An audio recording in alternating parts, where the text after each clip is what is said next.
उस इलाके को हमने इतनी प्यार और मोहब्बत से बनाने की कोशिश की और बहुत अच्छा इलाका था जी।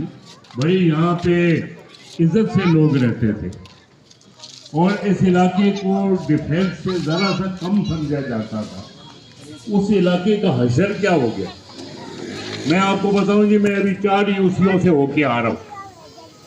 आजम बस्ती में जाओ तो एक साइड पे जाओ कहते पानी नहीं है, दूसरी साइड पे जाओ तो खवातीन शोर करती हैं कि गैस नहीं है, तीसरी तरफ जाओ तो वो कहते हैं जी यहाँ लाइट नहीं है।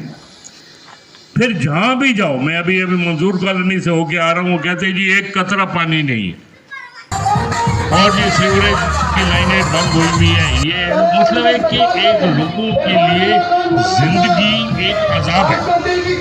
अगर पूरी पूरी रात लोग पानी के लिए खड़े रहेंगे और फिर भी पानी ना आए और जब आए वो भी गंदा आए, तो मुझे बताइए कि फिर सुबह आप लोग काम क्या करेंगे? आदमी तो रात भर थक गया तो उसके बाद सुबह काम क्या करेगा? और मैं ये जगह जगह नौजवान देखता हूँ, चाय के होटलों पे बैठे, इधर बैठे, उधर बैठे, सड़कों पे खड़े, बेरोजगार है। क्या इनका हक नहीं है कि इनको नौकरी मिले? कॉलेजेस बनाए हम। देखें, मैं तो एक बात ये कहता हूं कि 7 साल इनकी हुकूमत रही है, मुझे एक दीवार दिखा दें अगर बनाई हो। आज है मेरे साथ खड़े हो जाए, मैं बताता हूं मैंने क्या किया और क्या नहीं किया। मैंने 2 लड़कियों के कॉलेज बनवाए, एक आजम बस्ती में, एक महमूदाबाद में। दोनों कचरा कुंडी थे।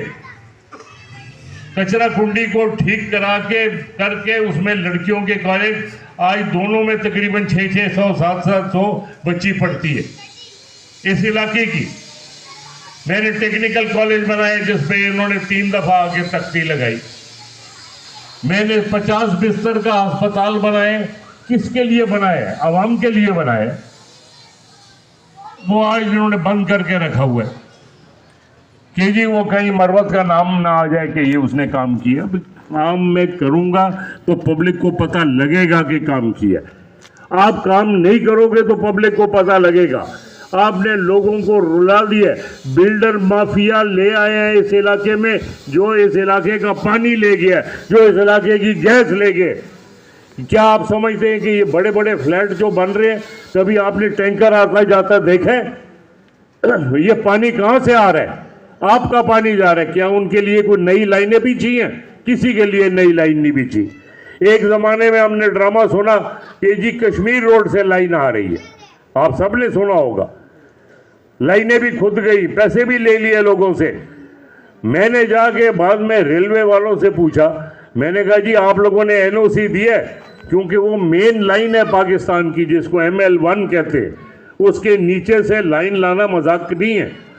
मैं कहा आपने एनओसी दी? वो कहते किसी ने अभी तक दरखास्त ही नहीं दी, तो एनओसी कहाँ से दे? इस तरीके से झूठ बोला गया है जी लोगों के साथ। सिर्फ और सिर्फ एक काम किया है कि दबा के पैसे कमाए दोनों भाइयों ने।